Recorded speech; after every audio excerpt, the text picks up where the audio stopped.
बुद्ध की कहानियां जीवन से जुड़ी हुई कहानी हैं और आज भी हमारा मार्गदर्शन करती हैं। यही कारण है कि हिंदी में बुद्ध की कहानियां बेहद लोकप्रिय हैं। इसी मकसद से हम आपके लिए एक बुद्ध की एक लोकप्रिय कहानी लेकर आए हैं, जिसका शीर्षक है जब किस्मत खराब हो। यह हम सबके जीवन से जुड़ी हुई कहानी है। हमें उम्मीद है कि गौतम बुद्ध की ये कहानी आपको पसंद आएगी। एक बार की बात है, महात्मा बुद्ध के शिष्य आनंद कहीं जा रहे थे। रास्ते में उन्होंने देखा कि एक अधे व्यक्ति एक चट्टान पर बैठा रो रहा है। वे उसके पास गए और बोले, क्या बात है वत्स, तुम कौन हो और क्यों रो रहे हो? आनंद की बात सुनकर उस व्यक्ति की सिसकियां थम गईं। वह अपने आंसू पोंछता हुआ बोला, मैं पास के गांव का रहने वाला एक बदनसीब व्यापारी हूं। मैं जो भी काम करता हूं वह बिगड़ जाता है।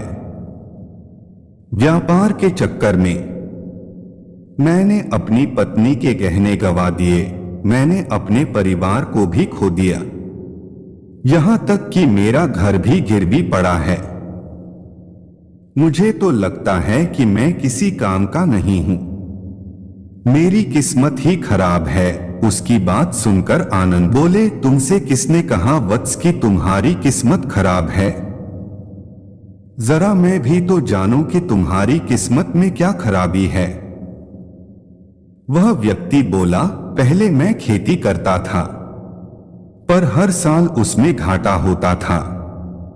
कभी सूखा पड़ जाता तो कभी ज्यादा बारिश के कारण फसल बर्बाद हो जाती। इससे परेशान होकर मैंने व्यापार करने का निश्चय किया। मैंने पत्नी के गहने बेचकर अपना व्यापार शुरू किया, लेकिन मेरा व्यापार नहीं चला। शुरू में परिवार वालों ने मेरा साथ दिया, लेकिन जैसे जैसे मुझे नुकसान होने लगा, मेरे परिवार वाले भी मुझसे दूर हो गए। यह सब उनके लिए ही कर रहा था, लेकिन अब वे लोग मुझे देखकर नजरें फेर लेते हैं और मुझे ही मेरे परिवार की दुर्दशा का जिम्मेदार ठहराते हैं। उस व्यक्ति ने एक लंबी सी सांस ली और फिर बोला, मेरा एक मित्र है, उसने भी मेरे साथ अपना व्यापार शुरू किया था। उसका व्यापार अच्छा चल रहा है। वह जब भी मेरे घर आता है तो अपनी सफलता की कहानियां सुनाता है। उसकी बातें सुनकर मेरे घर वाले भी कहते हैं कि उसे देख और कुछ सीख। हमें तो लगता है कि तेरे वश का कुछ भी नहीं है। उन लोगों की बातें सुन सुनकर अब तो मुझे भी लगने लगा है कि शायद मेरे वश का कुछ भी नहीं है। अब तो मुझे अपना जीवन ही व्यर्थ लगने लगा है। मेरे मन में ख्याल आता है कि अपना जीवन समाप्त कर लूं। मैं यहां आया भी इसी इरादे से था, लेकिन हिम्मत नहीं कर पाया। इसीलिए यहां एकांत में बैठा विलाप कर रहा था। आनंद बोले, ओह, तो ये बात है। वैसे क्या तुम इसके अलावा कुछ और भी कहना चाहते हो? उनकी बात सुनकर वह व्यक्ति बोला, एक ओर मेरा हर काम खराब हो जाता है, दूसरी ओर मेरा मित्र है जो हर समय मुझे नीचा दिखाने का प्रयत्न करता रहता है। मुझे समझ में ही नहीं आता है कि मैं क्या करूं। आनंद बोले, क्या तुम अपने मित्र की बातें सुनकर दुखी हो जाते हो? हाँ, मैं उसकी बातें सुनकर स्वयं दुखी हो जाता हूं, उस व्यक्ति ने जवाब दिया। आनंद ने पूछा, तुम्हें किस बात का दुख होता है? अपने असफल होने का या फिर मित्र के सफल होने का? उनका सवाल सुनकर वह व्यक्ति एक पल के लिए सोच में पड़ गया। फिर वह बोला, अगर सच कहूं तो मुझे अपने असफल होने का उतना दुख नहीं होता है जितना कि मित्र के सफल होने का होता है।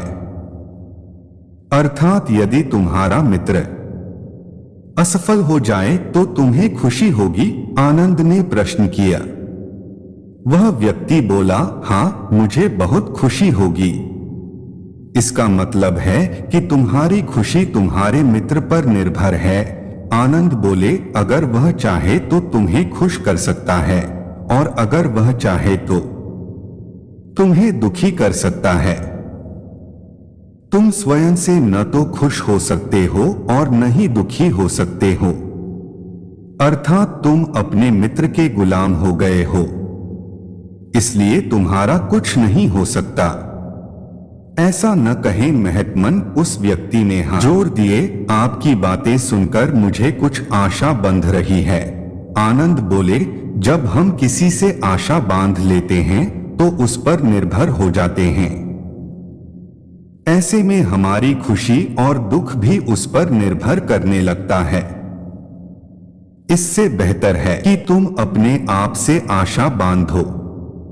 जब तुम ऐसा करोगे, साथ ही पूरे जतन से काम करोगे, तो तुम्हें सफलता अवश्य प्राप्त होगी। कहते हुए आनंद ने एक पल के लिए उस व्यक्ति की ओर देखा, फिर अपनी बात आगे बढ़ाई।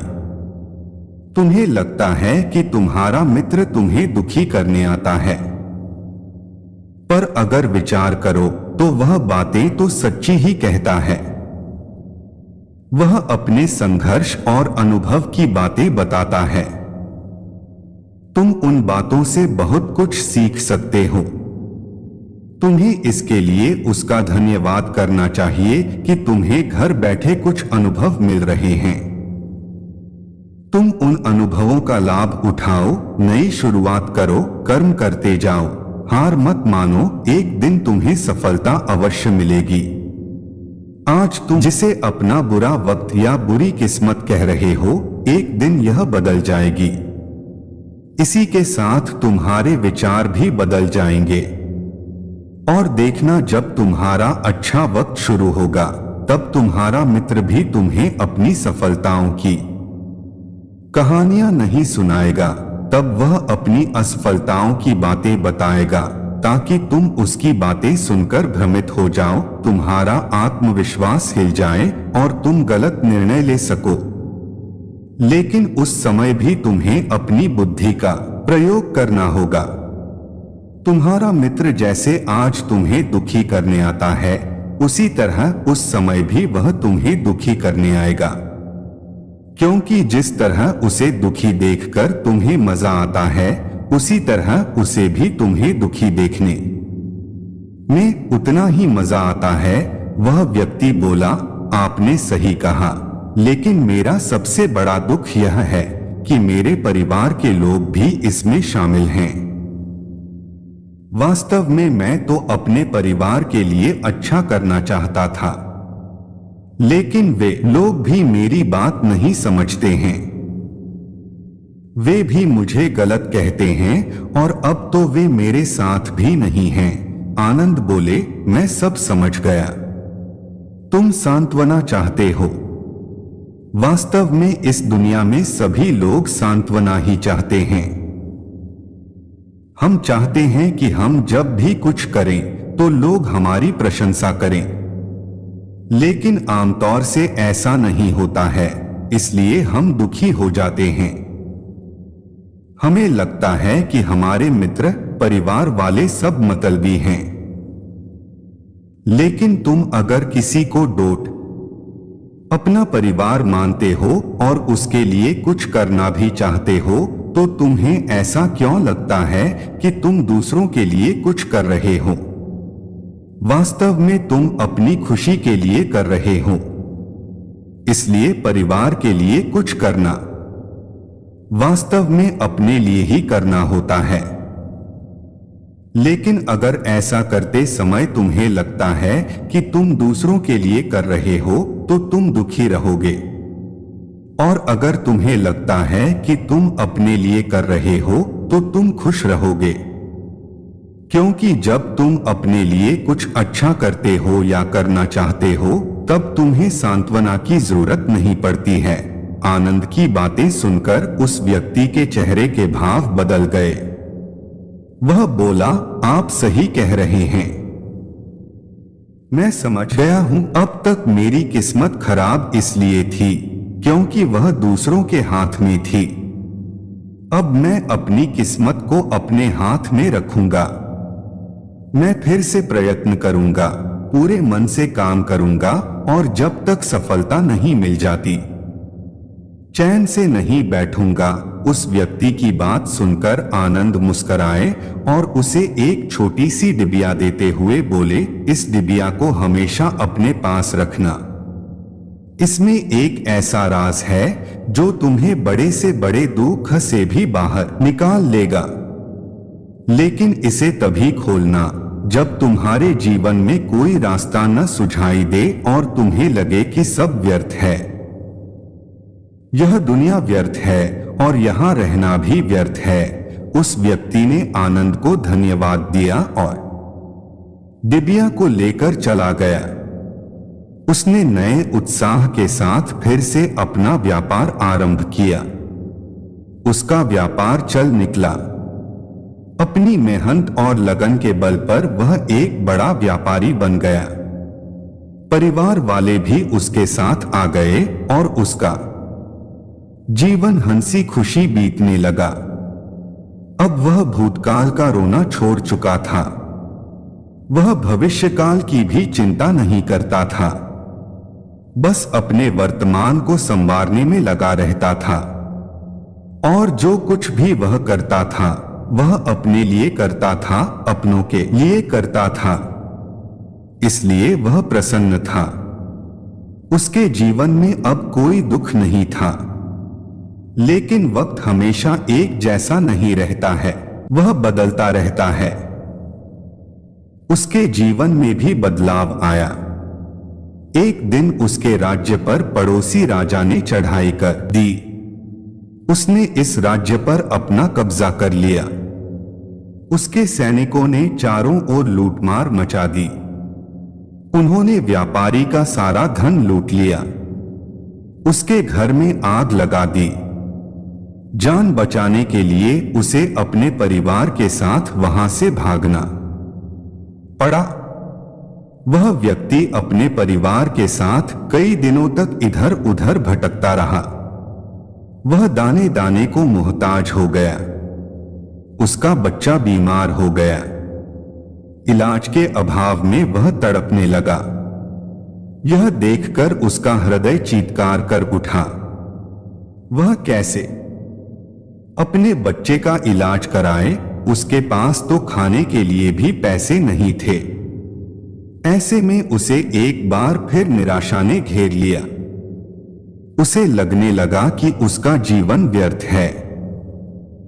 सारी दुनिया व्यर्थ है। किसी भी बात का कोई मतलब नहीं है। भले ही आप जीवन में कितना भी कुछ कर लो, कितनी भी सफलता हासिल कर लो, पर अंततः यह जीवन समाप्त ही होता है। तो फिर ऐसे में जीवित रहने का क्या फायदा? इससे तो अच्छा है कि वह अपना जीवन समाप्त कर ले। लेकिन तभी उसके दिमाग में आनंद की दी हुई डिबिया कौंध उठी। उसने उत्सुकता के साथ उसे खोला। डिबिया के भीतर एक पर्ची रखी हुई थी। पर्ची पर कुछ लिखा हुआ था। उसे पढ़कर उसकी आंखों के आगे छाया निराशा का अंधेरा छंट गया और वह मुस्कुरा पड़ा। पर्ची पर लिखा हुआ था, यह समय भी बीत जाएगा। उसने डिबिया को अपनी मुट्ठी में भींच लिया और एक नई शुरुआत के लिए उठ खड़ा हुआ। दोस्तों, अगर आप भी ऐसी ही परिस्थिति से गुजर रहे हैं तो निराश न हो। अपने अतीत पर शोक मत करें, न ही भविष्य की चिंता करें। अपने वर्तमान को जिएं और उसे बेहतर बनाने के लिए सच्चे मन से प्रयत्न करें। यकीन जानें, जल्दी ही आपकी किस्मत भी बदलने